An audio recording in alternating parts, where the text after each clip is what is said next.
Connecting Minds is a space dedicated to honoring the amazing authors, researchers, clinicians, artists, and entrepreneurs who are contributing to our collective evolution or simply making the world a better place. These thought-provoking conversations are intended to expand our horizons, so come with an open mind and let us grow together. Here is your host, Christian Yordanov.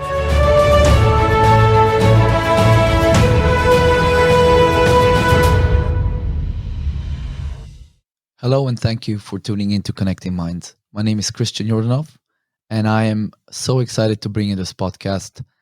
Today we have our inaugural episode and I present to you Susan Hess Logeais.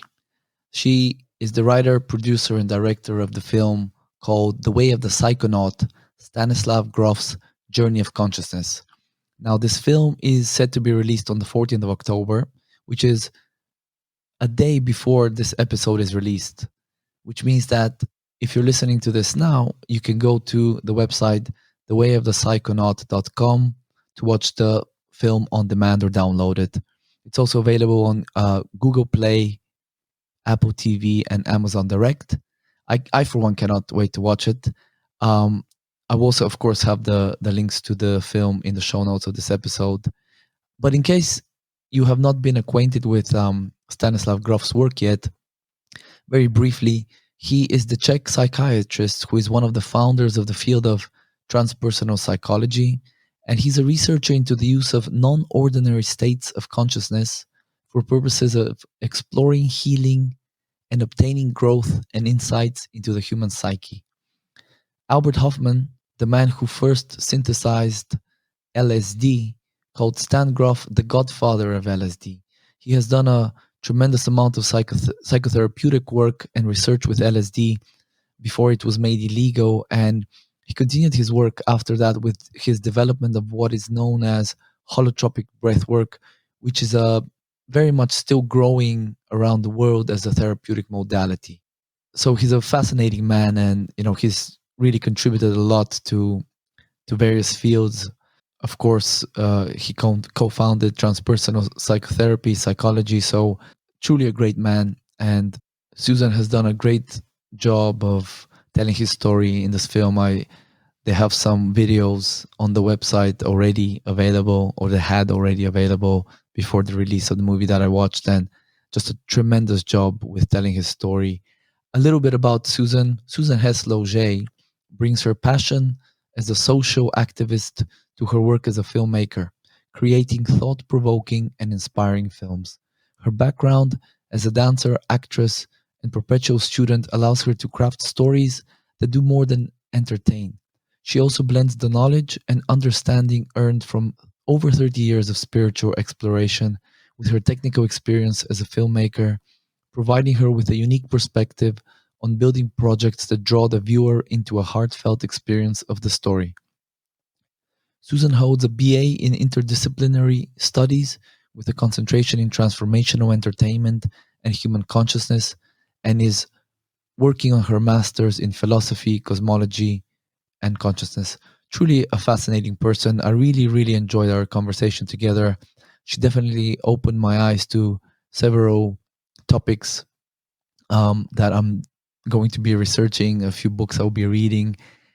In this episode, we talk with Susan about basically her journey, kind of how she got into this, Stan Grof's work, her kind of spiritual explorations, and her journey with working with Stan on producing this film about him.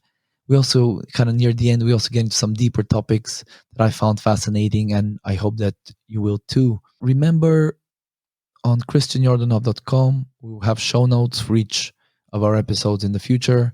There will be links to our guests, to their websites. With Susan's, in Susan's case, we'll have links to her own websites, of course, to the film The Way of the Psychonaut. And I highly encourage you to explore those websites. There's a lot of really good, valuable content there. There's a lot of interviews with some of the experts that were featured in The Way of the Psychonaut, and kind of clips of them from the film itself. So there's a lot of really, really interesting stuff on Susan's websites. Of course, check out the show notes.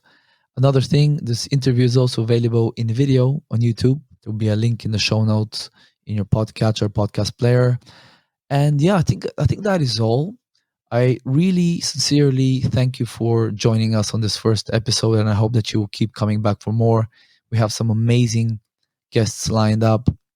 I've already interviewed 12, so I've been it's been difficult to restrain myself from launching it all together, but patience is a virtue, as they say. So I will be working hard to bring you some amazing people over the coming weeks, months, hopefully years. I hope you stay with us. I hope you find these conversations as interesting, fascinating, illuminating as I do. And thank you for joining us. Now, without further ado, here is our guest, Susan Hess Logeais. All right, so today on the Connecting Minds podcast, we have Susan Hess Logeais. Susan, thank you so much for spending an hour or so of your time today. It's my pleasure. Nice to meet you, Christian. Nice to meet you too. So you must be very, very busy. I believe you are releasing the movie that we'll be discussing for the most of the episode on the 13th of October, was it, or the 15th? 14th. 14th, okay. So it must be a lot of stuff right now to coordinate, right?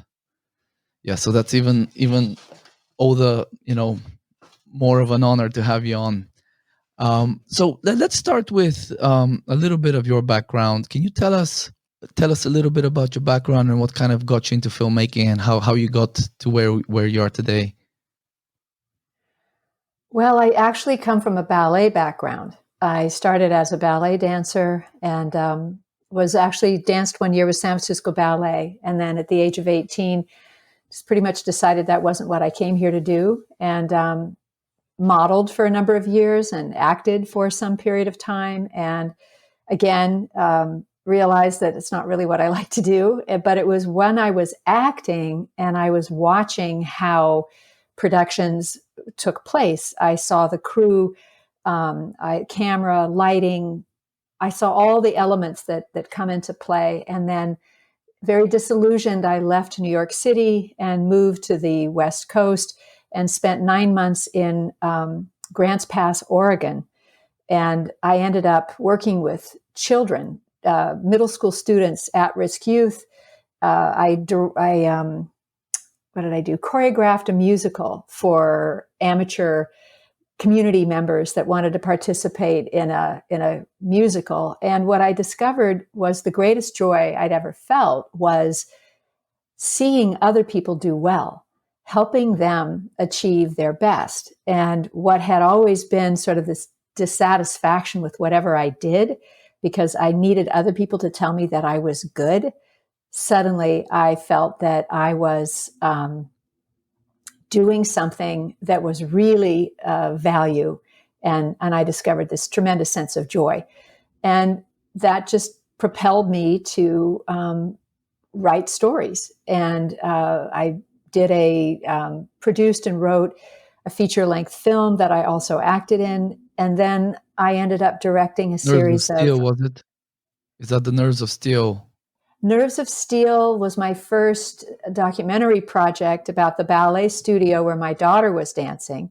Right. The feature film is called Not Dead Yet. And it's about a bunch of women turning 50 and, realizing that, wait a minute, even though society thinks we have no more value, that's not true. And so it was sort of paralleling what I saw women facing as they reached that transition in their life. And then the other documentary that I did that actually convinced Stan Grof to work with me is called SOAR, S-O-A-R. And it's about two sisters, and one is a quad amputee. And she's a choreographer and she was a dancer. And it's about this story between she and her sister, who has all of her limbs, and then Kiera, who lost her limbs at age 2 because of a blood infection. And so that was on PBS here in the United States, public broadcasting. And I shared it with Stan. And when he saw that, he felt that he could really work with me. He felt that I respected their story, that I had compassion and empathy, and that I understood how to tell a good story. Actually, I'm glad you kind of mentioned the your background in ballet, because I was going to ask you about that, because I was just reading through kind of your website, your bios and stuff like that, and I mentioned to my girlfriend, that you were doing ballet, and because she has been doing ballet since the age of 4, and she danced for the Lithuanian National Ballet, and similar to you, she had to go to the big city, albeit smaller than New York, when she was I think she was 13 on her own. So she had a similar kind of journey like you, but very, very, very interesting. So what actually got you into Stan Grof's work? Well, another part of my story is that I never felt like I belonged on Earth. That as a kid, I dreamt of flying. I jumped off our roof when I was 5 years old. I try to put that into the opening of the movie so that, people have this idea of, I imagine I'm not the only one who feels like, wait a minute, why am I here? How did I get here? How does this place work? And so it wasn't until my 30s that I discovered shamanic journey work, working with Michael Harner. And so I actually was able to go to a dimension of consciousness and meet a group of teachers. And I began to gain real understanding of who I am and how this world works, and the idea that there are dimensions of consciousness, that there are beings or spirits that are here to work with us. And for 3 years, I had another meditation technique that allowed me to go there as well. I went every day for 3 years and had a relationship with these spirits, and they worked with me and gave me information and helped guide my life in a very difficult period. At the time, I had breast implants, and I became very sick. And it was a moment in the United States where there was this huge, it was in the early 90s, it was this huge sort of wave of women who were having serious health complications because of breast implants. And so I was very public when I got them out. I'd done it because I felt that I wasn't enough of a woman if I didn't have a certain breast size. And so there was a lot of shame, and I was able to clear that. And I would not have been able to face that without this support that I was getting.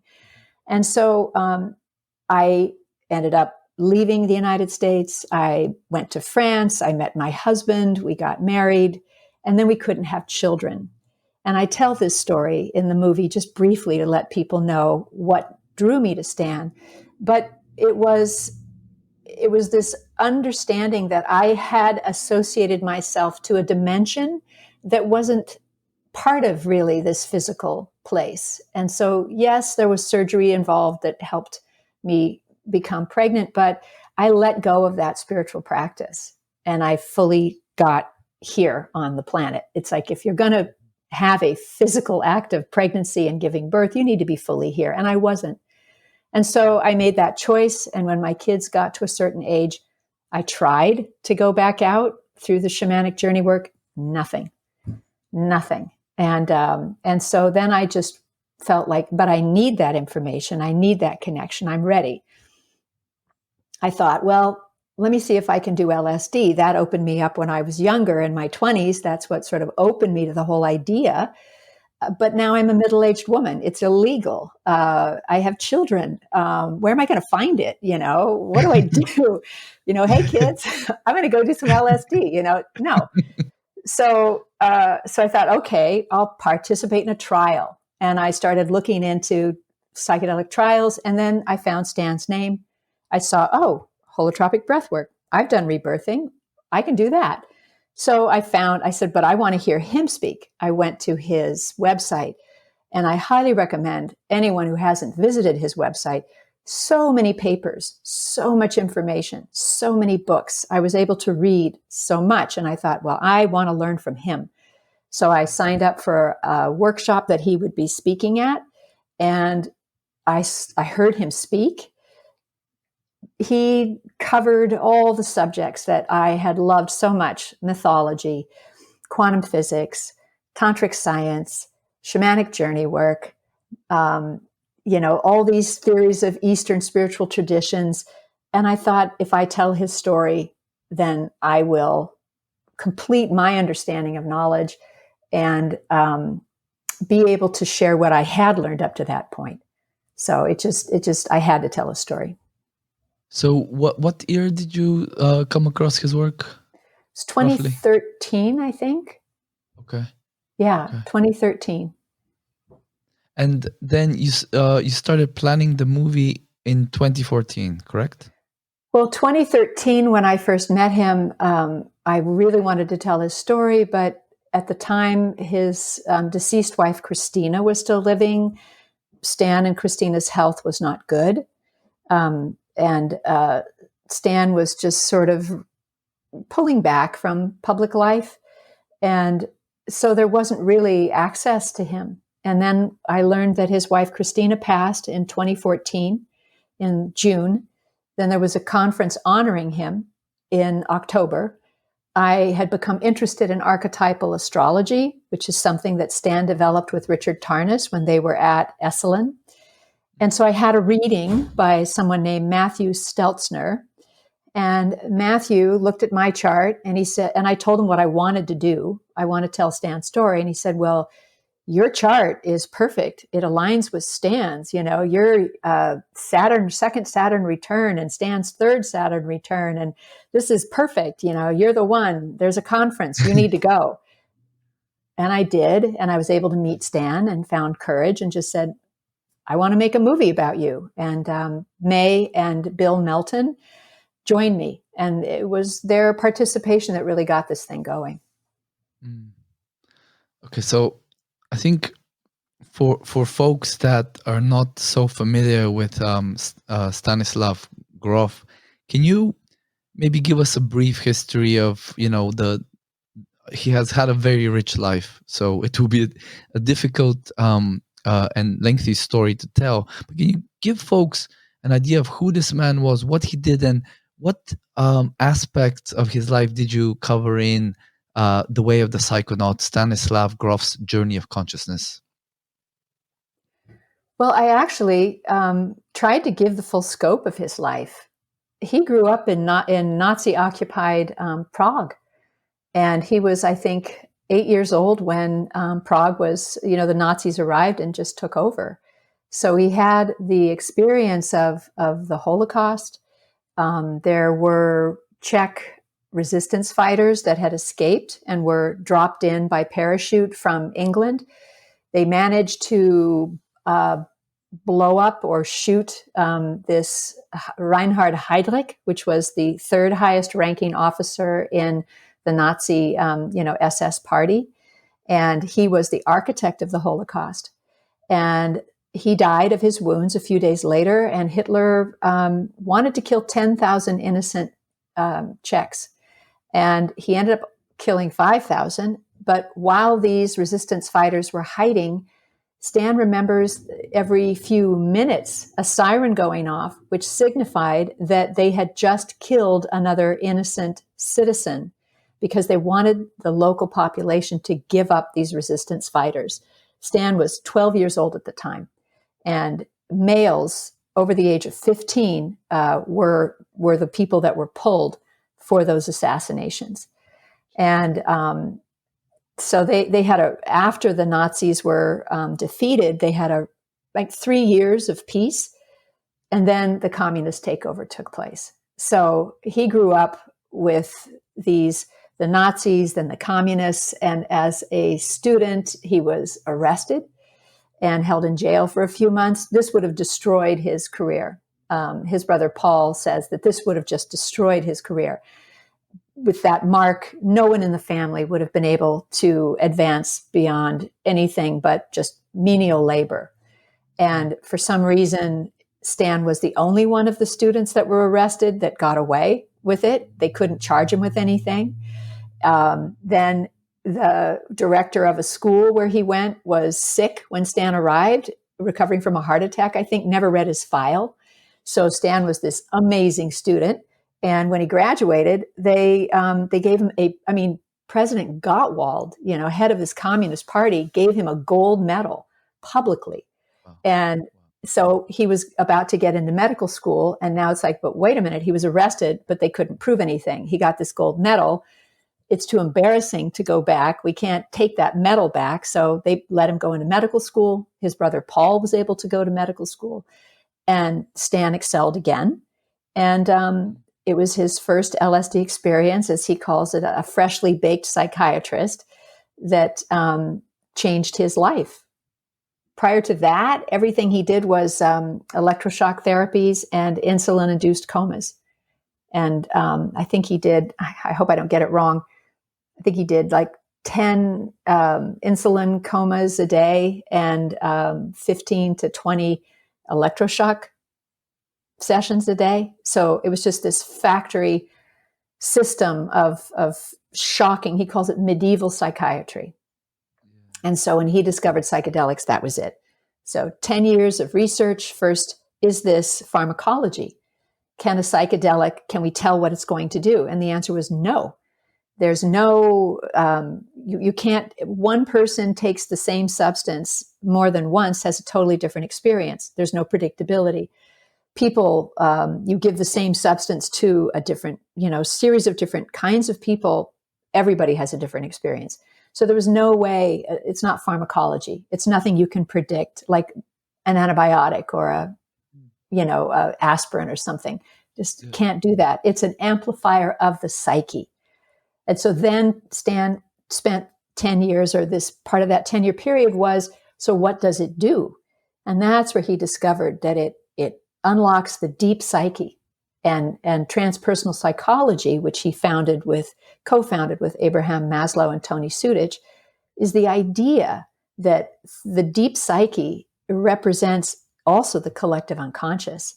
And so we might begin by sort of going in and exploring aspects of ourself, but at some point we sort of go beyond what it is that represents our personal experience in this lifetime, and we go into the collective experience and also often into our past lives.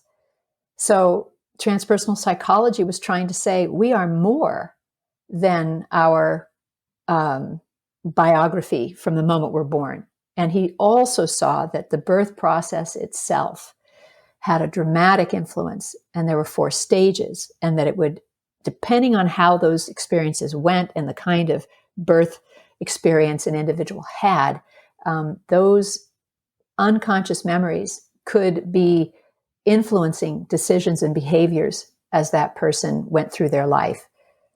So he was able to dramatically help people by allowing them to re-experience these profound, often traumatic memories, and let them go, because as an adult, they had the maturity to gain objectivity.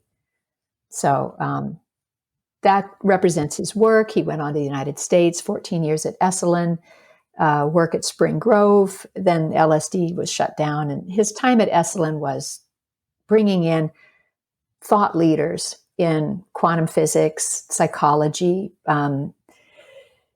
all kinds of different biology, Rupert Sheldrake, Fritjof Capra. There were so many people that came through Esalen sharing their knowledge from all around the world, from all walks of life and many different perspectives. And it was this tremendous learning experience for all involved. And it just kept rippling out into society for decades, and still influencing us.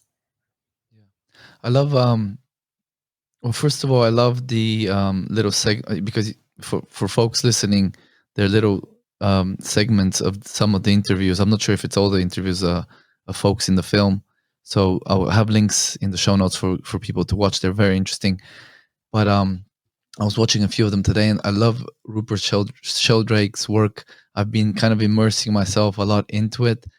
And it's so interesting to see how many and we're talking some serious heavy hitters that are featured in the movie, that how many people he influenced. It's just incredible.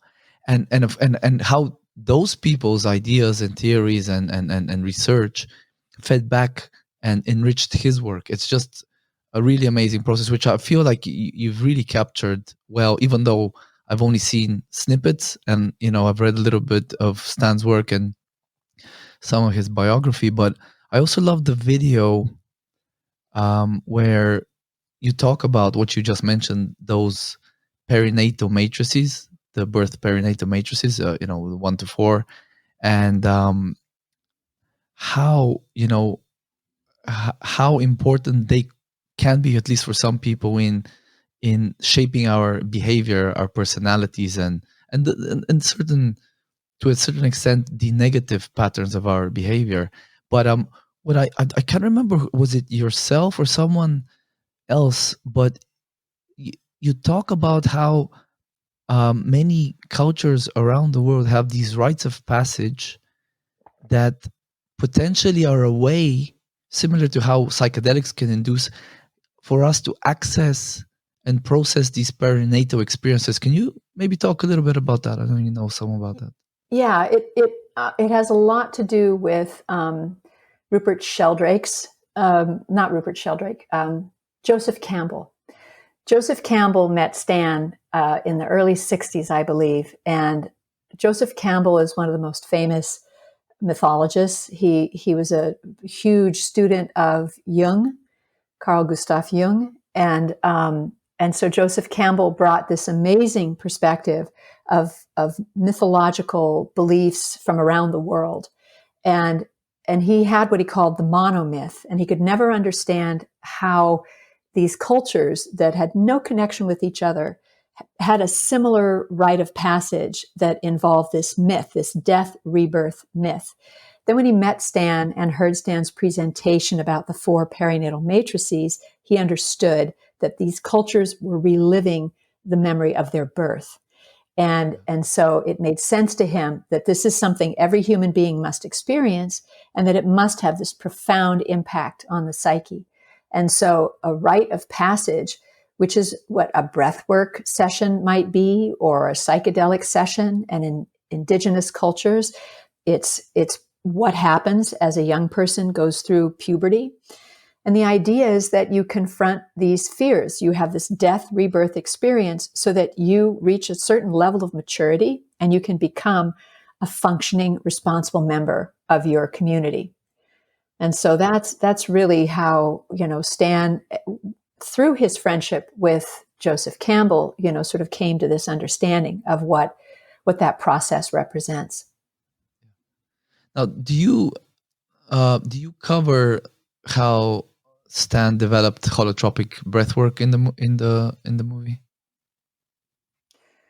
I don't go into. I don't spend a lot of time on how he developed it. Essentially, it was because drugs weren't allowed, and people that were arriving, Stan may briefly discuss it, but people were coming from around the world and they wanted an experience, and it couldn't just be theory. And so Stan noted that people would breathe heavily towards the end of an LSD session. If something wasn't resolved, he would encourage them to breathe more. And so he thought, breathing deeply and regularly will cause people to go into a deeper state. And he initially, I'm trying to think, everybody was breathing at once, and he was taking care of everybody. But he hurt his back and he couldn't get up and down. And so they decided that people would pair off, and one would breathe and one would sit.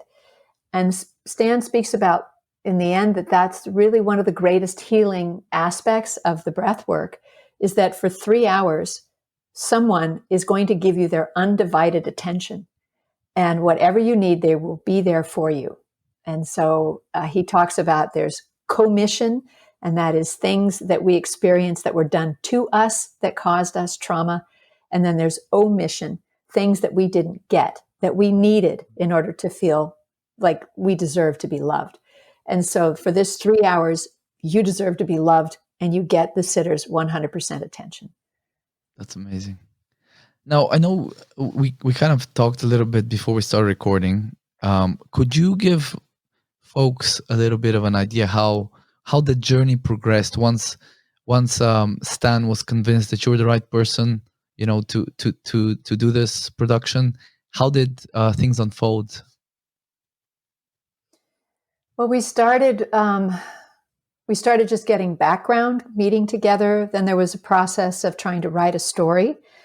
I didn't want to waste hours filming, and then have so much footage I didn't know what to do with. So I felt, let's just write a story. And so we wrote a story. Stan would read it, give me feedback.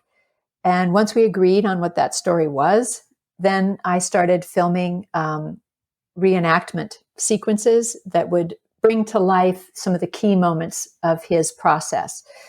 And concurrently, every time I met, pretty much, I was asking questions. I would ask him to tell his story, so I would have him to describe what we might be seeing. And I was also asking him to explain, what is the psyche? I didn't understand when I first started working with him. What is an archetype?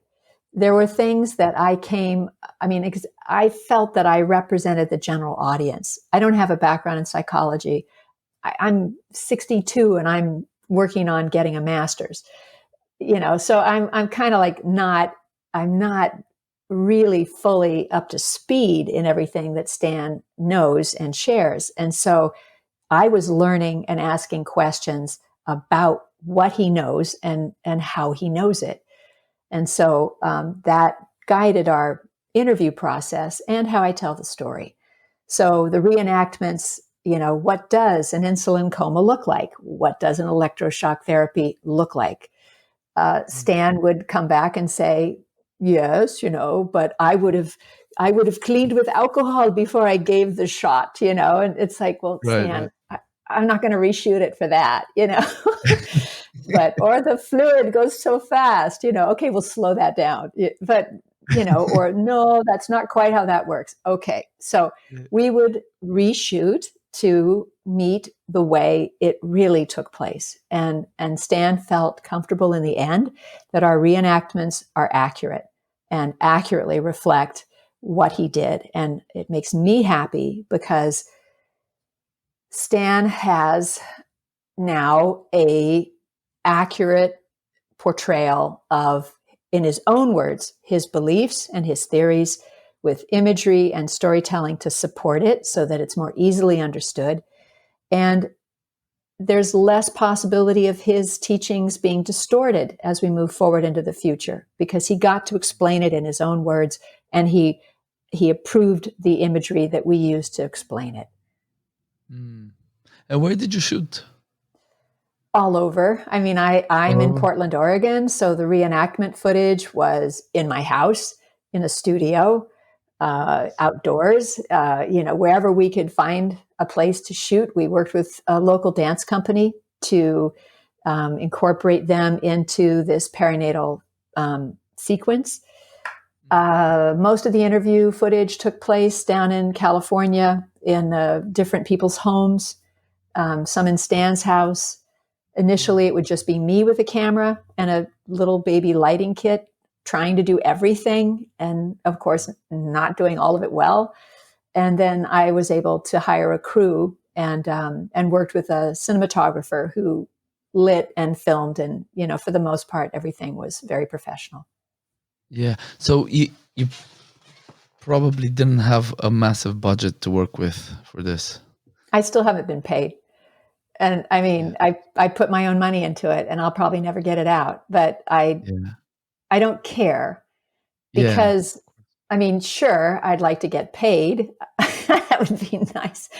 But it's more valuable, I feel, to get this information out there. We're at a point in our human evolution where we could just be wiped off this planet if we really don't change the way we treat the natural world, reduce our impact on it, and how we live together. That requires a massive shift out of our limited understanding of who we are and what we are entitled to.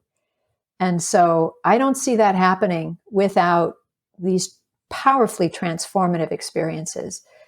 And coining Rupert Sheldrake, the more people that have these experiences, whether through breath work, spiritual emergence, can be also Vipassana, shamanic journey work. I mean, there's no limit to how you can get in to these states and have access to these dimensions. But without that, I don't believe we can come to a critical mass of enough people having these experiences. And as Rupert would say, once they're in the collective, once they're in that field of consciousness, it's easier for those who are less likely to make that shift, to be drawn into it.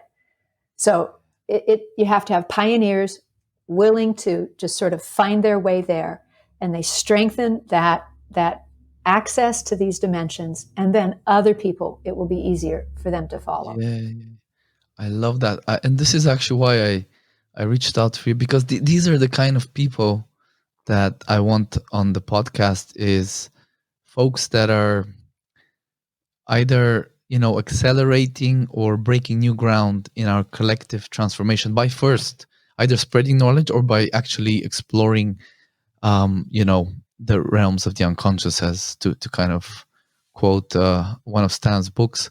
So what's kind of the plan now? Did you mean to launch earlier in the year, I think you said, and then kind of obviously COVID threw a spanner in the works? Well, we had thought that we would, we would bring the film to conferences, that we might, I might participate in panels and things like that. And in the end, that just didn't work out because everything was happening virtually. And then to me, it felt that the expert interviews, as you say, represent thinking that is critical. We don't teach, I don't think anywhere, the full sort of scientific paradigm that currently is embraced, that is acknowledged, the quantum physics, Akashic field that Ervin Laszlo speaks of, the morphic resonance and morphogenetic fields that Rupert speaks of. There are concepts in science that would dramatically shift our understanding of what the world is and how we participate in it if it was taught, and it is not. And so my goal in sharing information from these various experts was to introduce people to these points of view, to this information, and to the individuals that are continuing to push this envelope and to get that information out there. So, I feel that what we shared over the course of the summer was probably better than participating in conferences and just limiting the focus to the movie, because it really became an opportunity to share about 90% of what I filmed and educate people in the process. And all those Q&As are available on the website through the live stream archive page. You just have to become a member. So many, people that participated, nobody asked for money. As long as it was made available for free, they were happy to participate. That is so amazing. And definitely we'll have the link for that, because I wasn't aware there were actual Q&As with these guys. And these are amazing people. Guys like, we already said Rupert Sheldrake, but, Jack Cornfield and Robin Carhart Harris and Rick Doblin is there. So I think this will appeal to a very wide audience, this film. I kind of forgot what I was going to ask you next. So what would be the distribution channel for people that want to watch the movie? We are in the process of making the film available through Apple TV, Google Play, Amazon Direct, and then through the website itself with Vimeo, has a streaming platform and a video on demand. It will be available for purchase, which would be a download, or for streaming. And so everything is available through the website. And then again, if you did a search on Apple TV beginning October 14th or soon after, there will be access to the film. And we have it subtitled in 9 different languages. So English is there, of course, but there's also Czech, German, French, Brazilian Portuguese, simplified Mandarin, Russian, Italian. So all these and Chinese, I said Chinese. So all these languages will be available, and Spanish, Latin American Spanish. So the idea was that there are quite a number of breathwork practitioners and facilitators that have been trained over the many years since Stan introduced his technique that his wife at the time, Christina Grof, had participated in. That these facilitators be able to train their own generation of facilitators, and that the film might serve them, as well as these interviews to explain some of the thinking behind. Yeah, I did actually. I was going through some of the resources that you linked to from the Way of the Psychonauts website, and I even saw there is, I think it's a 3-year course in the Czech Republic in English, as well as obviously Czech, that I am very seriously considering, not this year, but next year potentially starting. So, this movie would definitely bring that to the attention of more and more people out there, which I think, it looks like a tremendous amount of work that you've put in for obviously no immediate reward for yourself. But I believe, and I have to thank you for your work, because the collective truly benefits from this work, and you're probably going to earn yourself a good few karma points, right? Good karma points for this.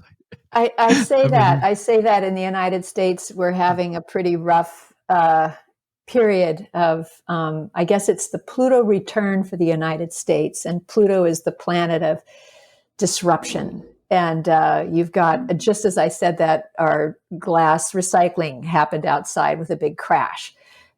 Pluto is about destruction and destroying things, sort of this primordial creative energy that has to wipe something out so something new can take place. And so when I look at what's happening in the United States and people are going, how can they get away with this? Or what's happening? And I always say, you cannot escape karma. And so for those who take on responsibility, but don't do well with it and cause suffering for others, those are bad karma points. And I would hope that this project helps people. And I wouldn't mind getting some good karma points. That's probably worth more in the long run than any financial gain. Yeah. Do you know, I don't mean to derail too much, but some book I read fairly recently said, if we were to take an even wider view of the world and the cosmos, really, and the universe, there is no good or bad, and we're all players in a game or in a theater. We're actors, and we all have roles. You have the good role, I have the bad role, someone has the other role. And apparently, well, at least this particular author explanation was, in the end, the bad guys actually get even more good karma points than the good, because they took on the extra responsibility of being the bad guy, and it takes really evolved, advanced beings to be able to make the sacrifice in order to do that. So I suppose, on a much grander scheme of things, maybe there's nothing bad or good happening. It's just the way the physical realm is evolving. But if we were to scale it back to our own human consciousness, we certainly seem to have this instinct to want to avoid negativity and bad and push towards the good. And this is definitely, you and your team are helping us veer in that direction. And just actually, how big was your team for the project? Basically me, Stan and Brigitte co-produced, in terms of helping to raise money, helping to verify the integrity of my work. But I did all of the editing, and I worked with an incredibly talented motion graphics person. I would create these sequences. If anyone's familiar with editing software, you layer things. So there's maybe 10 layers of video, and I'm fading in and out of things, blending. I would make things bigger, make them smaller, turn them, rotate them, do all kinds of things. And the best I could do using Premiere Pro, and then this person, Scott Graves, would take what I had done, bring it into After Effects, which I don't know as a program, and smooth it out, clean it out, make it more elegant, more beautiful. And his work, he just made everything so beautiful. And I was just very grateful for that. And I want to come back to what you said about the karma, because I completely agree with that point of view. And in the big scheme of things, we take turns having lifetimes on this earth, and every lifetime is an opportunity to grow. And there's a full spectrum of experience that we need to pass through. And so there will be times where we're the victim or the perpetrator. And I believe that depending on a lifetime, series of lifetimes, and I actually saw this in my first ayahuasca experience, that we take turns flipping, between one lifetime to the next, which sort of perpetuates an endless cycle of suffering. And that we don't have to wait for the next lifetime to sort of escape the duality that is inherent in the physical world. It's the nature of the material dimension that you have a positive and negative pole, and that they balance each other. There will always be equal amounts, but it's held within a greater whole. And to me, from my experience, we escape suffering when we can attain a perspective from that greater unity. And that is achieved through a psychedelic session, a shamanic journey, meditation, yoga. And I do believe that a daily practice is really valuable in just connecting our energies to this place of peace and love. And Ervin Laszlo would call it unconditional love. That's how he describes the intelligence that shapes the universe. So just to say that. Well, that was actually a perfect segue, because I was going to ask you, first of all, I noticed, I saw on LinkedIn that you are, and you already mentioned that you're doing a master's in the California Institute of Integral Studies. So you're clearly a student of, the philosophy and cosmology and, of course, consciousness. But I was going to ask you, what daily and maybe not just daily, but occasional other practices do you utilize to, tap into this, field of unconditional love, or the field that permeates all of the physical world? What do you do yourself to kind of get in there and, explore it? Well, I had the good fortune to encounter some techniques, some that are based in Tibetan Buddhism and some that are based in Hinduism. One is called the Sri Chakra in the Sri Vidya. And it's a chakra meditation where you're working with the energies of each chakra, and you're acknowledging, you're treating them as dimensions, and that they're almost worlds, and you're kind of developing your awareness of those energies and really giving your attention to each of them, opening them, clearing them, and then really focusing on this point above your head, which is about 18 inches above your head, which is the portal to these dimensions of higher consciousness. And so it's really developing that capacity to being fully grounded to be able to go up, very parallel to shamanic journey work, which I'm also circling back to, because now that I've been able to sort of build that connection up, I feel like shamanic journey work will work again, and it is working.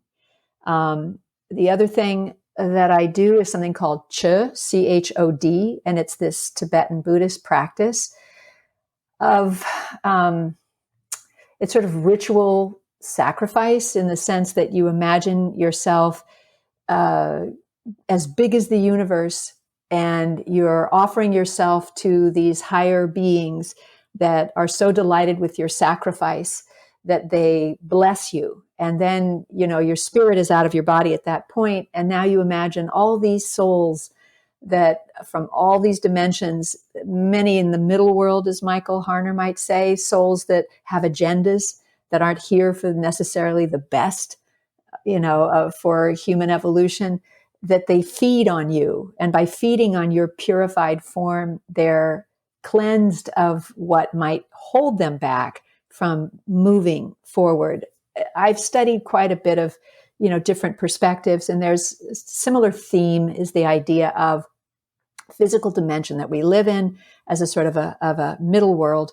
And then there are upper worlds of the higher evolved spirits and dimensions, more subtle dimensions of consciousness. And then the lower world, which would be the earth and animal spirits and things like that, benevolent, both sides, without agendas.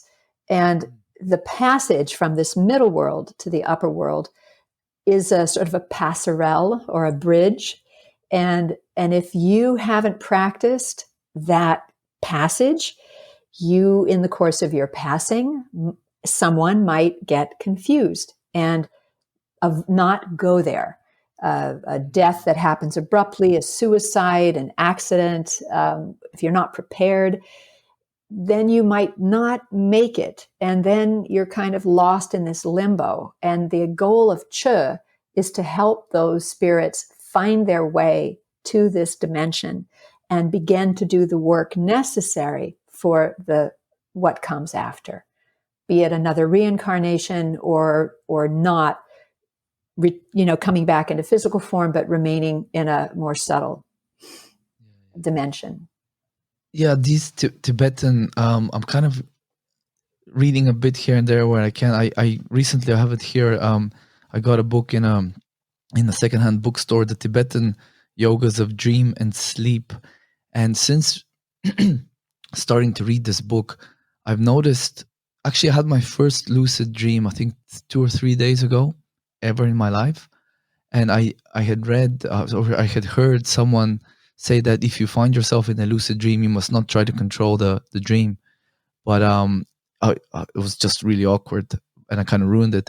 But I've been I've been more aware of my dreams, and I've been dreaming a lot more. Do you do any practices like that with regards to dreaming or while sleeping? Well, I use dreams, like when I'm working on the film and I'm trying to come up with how the movie should work, or how do I resolve something? How do I show something? How do I bring it to life?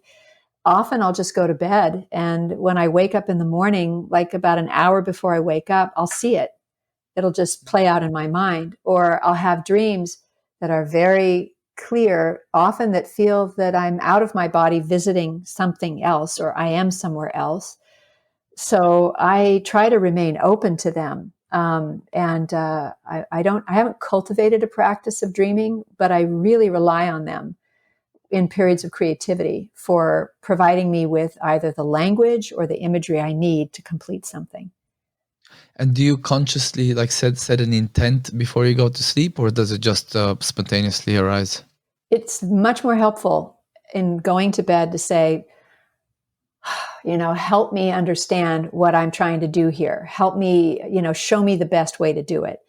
And then you just go to bed with, I really want to understand the best way to do this. And then you go to sleep. And when you wake up, generally, as you're on the edge of coming awake, that's where the ideas come. Or as Richard Tarnas says, always have something next to the bed, because whatever comes up, if you don't write it down in that moment, you probably won't remember it. And so I also would do that. Yeah, very cool. Well, one thing I actually meant to ask you earlier, because you talked a little bit about you had a reading prior to approaching, I think, Stan, about the movie. Can you tell? I'm going to include any links or resources you mentioned. Can you give us, because I have a particular interest in this, can you give us any resources, authors, or other, whatever books about astrology, and how we can kind of use that to, not just to know if we're going to, win the lotto or get a raise, but for actual more inner work and collective transformation? Well, Richard Tarnas wrote a really powerful book called Cosmos and Psyche. And we're actually studying that book, and I read it previously before I even started on this project. He looks at 3,000 years of the Earth's history and charts what happened through the lens of the planetary transits. So certain planets, Saturn and Pluto together, result in often world wars. Uranus, Pluto, whether they're on top of each other, which would be a conjunction, or on opposite sides of the sun, that would be an opposition, or whether they're square, those are called hard aspects. And they're either amplifying each other. Pluto can have an impact on Uranus. Uranus can have an impact on Pluto. And when you learn to understand how these cycles, these are forces influencing human behavior, the idea is that if you understand these forces and how they work together and influence human behavior, you can start to kind of objectively not feel like imagine you're in a surf and the waves keep hitting you and you're tumbling. Well, if you learn how to surf, you learn how to read the waves, you learn how to stay on top of them, then you can navigate what's coming at you and not feel powerless. And so that's a real value of the archetypal astrology. So I'll send you, information about these things, but that's the perspective of archetypal astrology. And it's very valuable because you begin, by when you have access to this information, and especially when you work with people that have understood on a deep level through years of work and an intuitive level what it means for a particular individual, it can help make sense of a lot of what's happened in someone's life and give you a sense of perspective about your past, give you a sense of perspective about where you are right now. And even looking back and looking at the charts of people you're interacting with, you can start to see where the conflicts arise, when they started, and how they might resolve. So I think it takes away this feeling of powerlessness and confusion and fear. Yeah. Fascinating stuff. Fascinating. Wow. All right. I wrote that down. Richard Tarnas. Definitely be looking into his stuff. I have a book on a very old book from the 80s. It's supposed to be a good book on astrology. Still haven't cracked it open. So did you actually have readings or kind of analyze when to release the movie? No. No, I didn't. I don't. The only time that I used astrology was when I was trying to determine to have an experience, if I was going to have an inner journey, and I was, whether it was ayahuasca or LSD or something like that, because I did have a few high dose sessions that were very different from the exploration I had as a younger person. And they were very powerful. And how high are we talking? Say that again, sorry. How high are we talking? Initially with LSD, anything above 175 micrograms, getting towards 200, anywhere from about 250 to 400 is considered a high dose. After 600, it just doesn't even absorb. People can take 1,000 and, it doesn't mean much. Stan has said that your brain can only absorb so much. And you need a 2-week period in between for it to clear out and for those receptors to be able to take it anew. So people taking it every day aren't getting anything either, except for distortion. And then psilocybin mushrooms, 4 grams is a very high dose. 1 gram would be a low dose. So anywhere from 2 to 4, 3 to 4 is considered high. Ayahuasca, God knows, you never know. It's always different, and it really doesn't. I don't know. It depends on the person, body weight, the whole deal. So, but yeah, I would only look at astrology then to say how interesting might this be? And if there was nothing happening, no major transits, but I didn't even understand when I started this whole thing that this Uranus is the planet of new, breakthrough, new ideas, disruptive. Pluto, death, rebirth. Saturn, hard limits, hard lessons, just, going to force you to take a look and deal and come up with something strong and solid. It's not fun, I wouldn't say. But I didn't realize that all those planets were very active in my chart across from what would be a sun sign, which is yourself, how you present to the world. That was, they were opposing each other the whole time. And so every experience I had was a basic death rebirth experience. Wow. So I don't know if I didn't know that at the time. So good. Sometimes would I have, if I knew everyone was going to be hard, would I have done it? Probably not. Okay. One more question before you can kind of tell folks where to find you. You said you're 62? You don't seem to be, ashamed of saying that, which is amazing. What apart from kind of spiritual mindfulness practices, this kind of stuff, what I suppose strategies or practices do you have to take care of your physical bodies that have worked for you really well?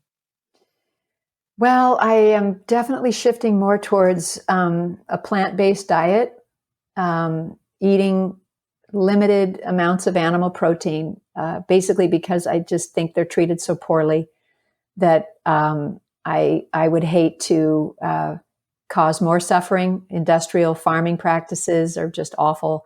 I want to grow more of my own food.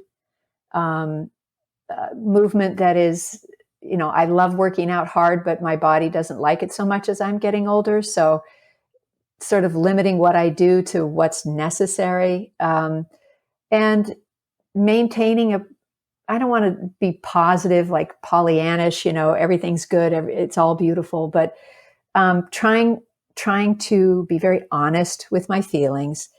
If I'm angry, allowing myself to be angry, not being embarrassed about what I feel, and just honesty and compassion, always compassion. Whoever I meet, if we don't agree, if there's conflict, I always try to understand what's causing that person to behave in this way. So just trying to have compassion for people and myself. Yeah, I think that's really kind of good advice to live by, to allow to feel what should be felt, so it doesn't store in the body, and then to practicing compassion. It just breeds. You kind of start oozing this positive energy that actually permeates others, and I think that's a really kind of great note to end on. Susan, I want to thank you so much, not just for your time, but for this obviously gargantuan project, for putting your energy, your soul, your heart into it for the betterment of all of us. I want to really thank you for that. And can you tell folks where they can find just all your websites and any kind of social medias if you want to share? Yeah, so thewayofthepsychonaut.com is the website, and that's where all the links to purchase will be found, as well as access to these past live streams of our expert interviews, followed by the Q&As. And that's free. You just have to become a member. And then we have a Facebook page, The Way of the Psychonaut. And that's a really good thing to follow, because then you'll be kept up to breast about what's happening, when it's happening, what's coming out. Various groups are beginning to ask to stream it for their communities, to hold screenings, and we encourage that. If you have a community that you think might be benefited, reach out, and we have a pricing sort of guideline on the website, but I'll work with anybody. I really just want this to get out there, and encouraging people, if you have experts in a field in your community, ask us about streaming this. And I'm also happy to connect people if they want to stream, say, Fritjof Capra or Rupert Sheldrake or Richard Tarnas or Sean Kelly or Brigitte Grof or Jill Peirce or any of the people, Becca Tarnas, for example, any of the people that represent a sort of knowledge base. I'm very sure that these folks would be willing to participate at some level, to sort of expand on what they shared and answer a particular community's ideas. So I'm happy to facilitate any of that. Well, thank you so much once again, Susan. And of course, we have all those links in the show notes. And I just want to wish you best of luck with the launch. I certainly will be. Cannot wait to watch the full feature. And best of luck with the launch. And thank you once again for your time and for your hard work and bringing Stan's story to the world. Well, Christian, it's been a pleasure speaking with you, and I very much appreciate your kind words. So thank you. Thank you.